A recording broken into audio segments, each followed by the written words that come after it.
Hello everyone, welcome to a new video. Today we are going to do something different, just for a change, and we are going to read one of the tales from Hans Christian Andersen. And yeah, I'm going to choose one from the book collection that I have, or his tale collection, and read that. So I have on my Kindle, which I recently bought, this really cute case. It looks like one of those fancy old books. Anyway, but the tale that I have selected for us today is The Nightingale.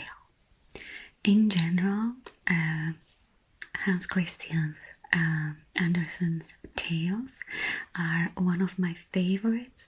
It used to be my favorite book during my childhood, so I can say I dislike any of his stories. But anyway, let's start. The Nightingale. Of course you know that in China the emperor is Chinese and all the people around him are Chinese as well. It was many years ago, but just because of that it's worthwhile hearing the story before it's forgotten. The emperor's palace was the most splendid in the world, completely made of fine porcelain, so expensive but so brittle, so fragile to touch that you had to be really careful. There were the most remarkable flowers in the garden, and to the most beautiful were tied silver bells so that you couldn't walk by without noticing the flower. Everything was so artful in the emperor's garden, and it was so big that even the gardener did not know where it ended. If you kept walking, you would enter the loveliest forest with high trees and deep lakes. The forest went right down to the deep blue sea. Big ships sailed right under the branches, and in the branches lived a nightingale that sang so sweetly that even the poor fisherman, who had so much else to do while pulling up his nets, lay still and listened when he was out at night and heard the nightingale. "Dear God, how beautifully it sings," he said, but then he had to pay attention to his task and forget the bird. But when it sang again the next night and the fisherman was out again, he said the same, "Dear God, how beautifully it sings." Travelers came to the emperor's city from all the countries of the world, and they were astounded by it all, the palace and the garden. But when they heard the nightingale, they all said, "This is the best of all." And the travelers talk about the bird when they got home, and scholars wrote many books about the city, the palace, and the garden. But they did not forget the nightingale. It was placed at the very top of the wonders, and those who could write poetry wrote the most beautiful poems all about the nightingale in the forest by the deep sea.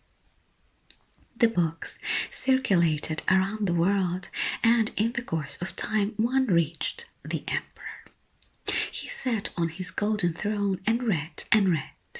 He nodded his head constantly because he was pleased to hear the magnificent descriptions of the city, the palace, and the garden. "But the nightingale is the best of all," it said it in the book. "What?" said the emperor, "the nightingale? I don't know anything about that bird at all. Is there such a bird in my kingdom, even here in my own garden? And I've never heard about it. I have to read about this?" And he called his chamberlain. He was so distinguished that when someone who was inferior to him dared to speak to him or ask about something, he didn't say anything but P. Just P, letter P. And it didn't mean anything. There's supposed to be a highly remarkable bird called a nightingale here, said the emperor. They say it's the best thing in my entire kingdom. Why hasn't anyone told me about this? I've never before heard it mentioned, said the chamberlain. It's never been presented at court. I want it to come here this evening and sing for me, said the emperor. The whole world knows what I have, and I don't know it myself. I've never heard anything about it before, said the chamberlain. I'll go find it. But where to find it? The chamberlain ran up and down all the steps, through the rooms and hallways. None of those he met had heard anything about the nightingale, and the chamberlain ran back to the emperor and said that it must have been a fable made up by those who wrote the books. Your Royal Majesty should not believe what is written. They are mostly made up, and something called black magic. But the book I read it in, said the emperor, was sent to me by the powerful emperor of Japan, and so it can't be untrue. I want to hear the nightingale, and it shall be here this evening. It's my greatest pleasure, and if it doesn't come, the entire court will be thumped on the stomach after they have dinnered. Sing P, said the chamberlain, who ran up and down all the steps again, through the rooms and the hallways, and half the people of court rang along too, because they did not want to be thumped on the stomach. They went asking about the remarkable nightingale, which the whole world knew, but no one at court had heard of. Finally, they met a poor girl in the kitchen. And she said, "Oh God, yes, the nightingale. I know it well. Oh my, how it can sing. Every evening I'm allowed to bring some of my scraps from the table home to my poor sick mother, who lives down by the shore. When I walk back, I get tired and rest in the woods. Then I hear the nightingale singing, and it brings tears to my eyes. It's like being kissed by my mother." "Little kitchen maid," said the chamberlain, "I'll get you a permanent job in the kitchen and permission to watch the emperor eat if you can lead us to the nightingale. The emperor has ordered him to perform this evening." And then they all went into the woods where the nightingale used to sing. Half the court went along. As they were starting out, they heard a cow mooing. "Oh," said the young court nobles, "here we have it, the remarkable power in such a little animal. We have most assuredly heard it before." "No, those are cows mooing," said the little kitchen maid. "We are still far from the place." Then the frogs croaked in the pond. "Lovely," said the Chinese palace chaplain. "Now I hear it, like little church bells." "No, those are frogs," said the little kitchen maid. "But I think we'll hear it pretty soon." And then the nightingale started singing. "That's it," said the little girl. "Listen, listen, and there it is." And she pointed at the little grey bird up in the branches. "Is this possible?" asked the chamberlain. "I wouldn't have imagined to look like that. How plain it looks! It must have lost its colors from seeing so many distinguished people looking at it." "Little nightingale," called the little kitchen maid quite loudly, "our most gracious emperor so dearly wants you to sing for him." "With the greatest pleasure," said the nightingale, and sang so beautifully that it was a pleasure to hear. It sounds like glass bells, said the chamberlain. And look at its little throat, how it's throbbing.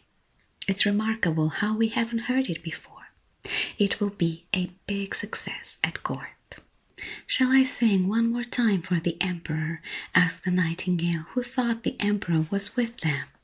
My splendid little nightingale, said the chamberlain, I have the great honor of summoning you to the court party this evening, where you will enchant His Royal Highness the Emperor with your charming song. It really sounds better out in the open air, said the nightingale, but it gladly followed along when it heard that it was the emperor's wish. At the palace everything had been polished. The walls and floors of porcelain were shining with the light of many thousand golden lamps. The most beautiful flowers with their bells were lined up in the hallways. There was a running back and forth, and they dragged so that all the bells rang, and you couldn't hear what anyone said. In the middle of the big chamber where the emperor sat, a golden perch has been set up, and the nightingale was to sit on that.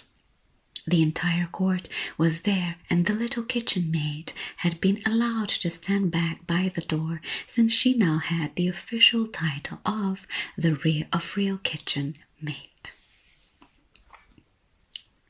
They were all dressed up in their finest, and all looked at the little grey bird as the emperor nodded for it to begin. And the nightingale sang so beautifully that it brought tears to the emperor's eyes.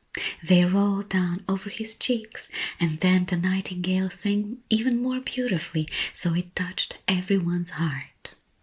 The emperor was so happy, and he said that the nightingale should have his golden slipper to wear around his neck.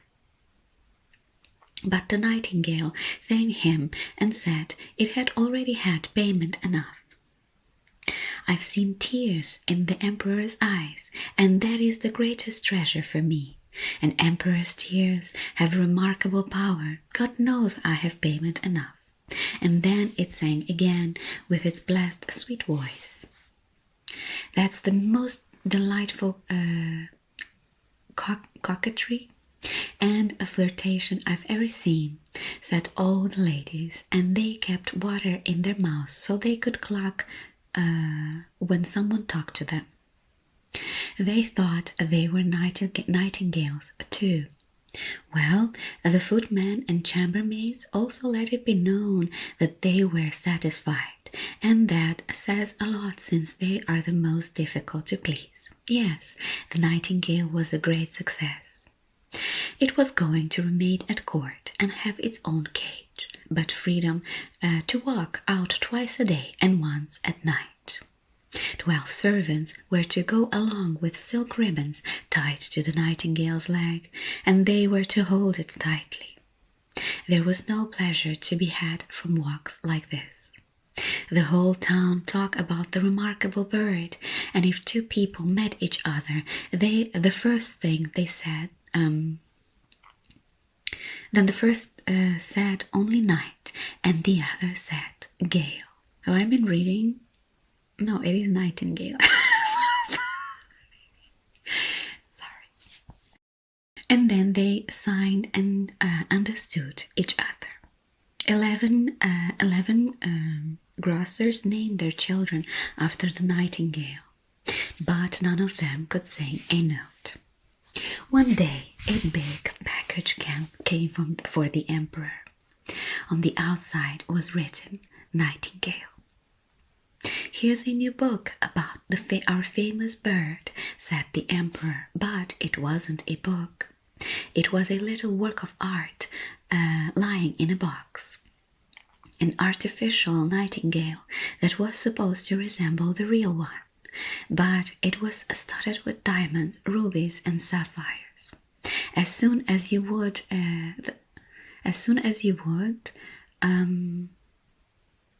wound the artificial bird up, it would sing one of the songs that the real bird could sing, and the tail bobbed up and down and sparkled silver and gold.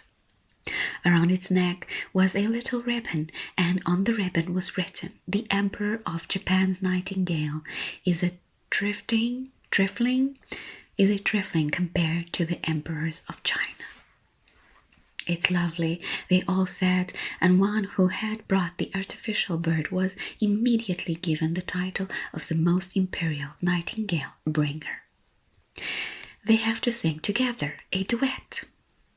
And so they had to sing together. But it didn't really work, since the real nightingale sang it in his way, and the artificial bird sang in cylinders. "It's not his fault," said the court conductor. "It keeps perfect time and fits quite into my School of Music theory." Then the artificial bird was to sing alone, and was just as well received as the real bird. Moreover, it was so much more beautiful to look at, for it glittered like bracelets and brooches. 33 times it sang the same song, and it never got tired. People would gladly have listened to it again, but the emperor thought that now the live nightingale should also sing a little. But where was it? No one had noticed that it had flown out of the open window away to its green forest. "What is the meaning of this?" cried the emperor, and all the members of the court scolded the bird and thought that the nightingale was a most ungrateful creature. "We still have the best bird," they said, and then the artificial bird had to sing again, and that was the 34th time they heard the same song. But they didn't quite know it yet, for it was so long that the conductor praised the bird so extravagantly. He insisted that it was better than the real nightingale, not just in appearance, but its many lovely diamonds, but also on the inside. "You see, ladies and gentlemen, your Royal Majesty, you can never know what to expect from the real nightingale, but everything is determined in the artificial bird. It will be so and no different. You can explain it, you can open it up and show the human thought, how the cylinders are placed, how they work, and how one follows the other." "My thoughts exactly," everyone said, and on the following Sunday the conductor was allowed to exhibit the bird for the public. The emperor also said that they were to hear it sing, and they were so pleased by it, as if they had drunk themselves merry on tea. For that is so thoroughly Chinese, and they all said, "Oh," and stuck their index fingers in the air and nodded. But the poor fisherman, who had heard the real nightingale, said, "It sounds good enough, and sounds similar too, but there's something missing, I don't know what." The real nightingale was banished from the court, and the country, and the empire. The artificial bird had its place on a silk pillow right by the emperor's bed.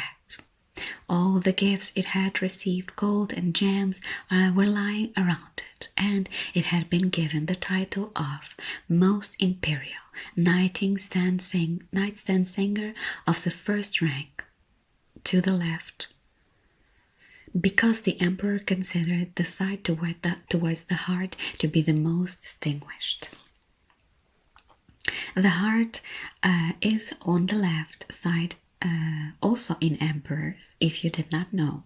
The royal conductor wrote 25 volumes about the artificial bird that were very learned and very long, and included all the longest Chinese words. All the people said that they had read and understood the books. Otherwise, they would have been stupid, of course, and would have been thumped on the stomach. The artificial bird had its place on the silk pillow right by the emperor's bed.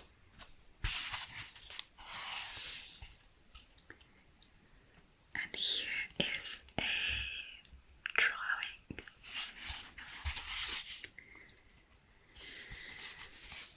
It continued this way for a whole year. The emperor, the court, and all the other Chinamen knew every little clunk of the artificial bird song.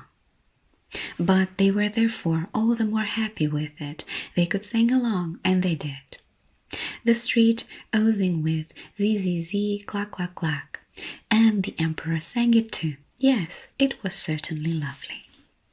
But one evening, as the artificial bird was singing beautifully and the emperor was lying in bed listening, there was suddenly a swoop sound inside the bird, and something snapped. All the wheels went around and the music stopped. The emperor leaped out of the bed at once and had his court physician summoned. But what could he do? So they called for the watchmaker, and after a lot of talk and a lot of tinkering, he managed to more or less fix the bird. But he said it had to be used sparingly because the threads were so worn, and it wasn't possible to install new ones without the music becoming uneven. This was a great tragedy. The artificial bird could only sing once a year, if that, but then the court conductor would give a little speech with the big words and say that it was as good as before, and so it was as good as before. 5 years went by, and the whole country was greatly saddened because it was said that the emperor was sick and couldn't live much longer. The people had been very fond of him, but a new emperor had already been selected. His subjects stood out on the streets and asked the chamberlain how the old emperor was doing. He said, and shook his head. Cold and pale, the emperor lay in his big magnificent bed. The whole court thought he was dead, and all of them ran to greet the new emperor. The chamber attendants ran about to talk about it, and the palace maids had their usual gossip. There were cloth runners spread in all of the rooms and hallways so that you couldn't hear anyone walk, and therefore it was very quiet, so quiet. But the emperor wasn't dead yet. Stiff and pale he lay in the magnificent bed with the long velvet curtains and the heavy gold tassels. High on the wall a window was open, and the moonlight shone on the emperor and the artificial bird. The poor emperor was barely able to draw a breath. It was as if something was sitting on his chest. He opened his eyes, and then he saw that it was death sitting there. He had put on the emperor's golden crown and held it in one hand his golden sword, and in the other his magnificent banner. Round about, in the folds of the velvet bed curtains, strange heads were peeping out, some quite terrible and others blessedly mild. They were the emperor's good and evil deeds looking at him, now that death was sitting on his heart. "Do you remember that?" whispered one after the other. "Do you remember that?" And then they spoke to him of so many things that the sweat sprang out of his forehead. "I knew nothing about that," said the emperor. "Music, music, the big Chinese drum," he called, "so that I won't hear anything that they are saying." But they continued, and death nodded like a Chinaman along with everything that was said. "Music, music," cried the emperor, "you little blessed golden bird, sing, just sing. I have given you gold and precious things. I have myself hanged my golden slipper around your neck. Sing, oh sing, please." But the bird stood still. There was no one to wind it up, and otherwise it did not sing. But death, with his big empty eye sockets, continued to look at the emperor, and it was so quiet, so terribly quiet. Suddenly, outside the window, came a beautiful song.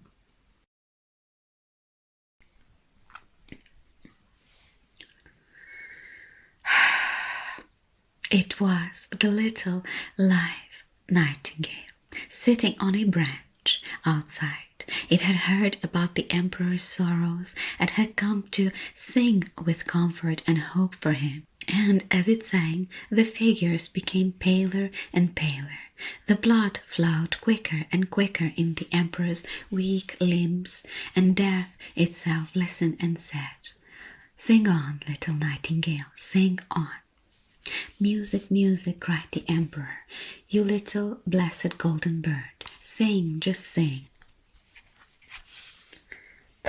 We have a drawing of the emperor.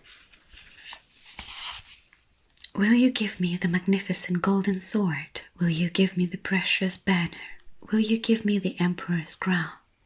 And death gave each treasures for a song, and the nightingale continued to sing. It sang about the quiet churchyard, where the white roses grow, where the elder trees emit their scent, and where the fresh grass is watered by tears of the survivors. Then Death felt a longing for his garden and glided like a cold white fog out of the window. Thank you," said the emperor, "you heavenly little bird. I know you well. I chased you away from my country and my empire, and yet your song has cast away the evil sights from my bed and taken death from my heart. How shall I reward you?" "You have rewarded me," said the nightingale. "I received tears from your eyes the first time I sang for you, and I'll never forget that. Those are the jewels that enrich the singer's heart. But rest now and become healthy and strong, and I'll sing for you." It sang, and the emperor fell into a sweet sleep, a gentle restoring sleep.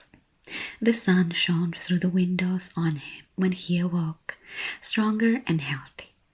None of his servants had come back because they thought he was dead.